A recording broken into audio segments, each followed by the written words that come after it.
ito po ang nakaschedule sa amin ngayon, biyaheng Guadalupe. Ang gagawin natin dito ay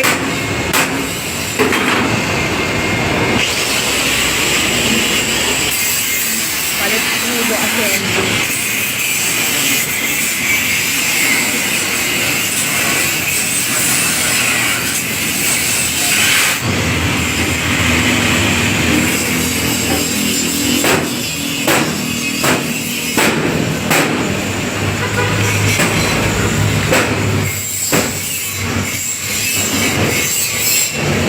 Mamaya tayo mag-shoutout ha. Pakita ko muna sa inyo yung gagawin namin today.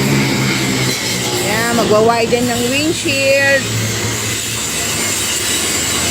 Magpapalit ng fender guard.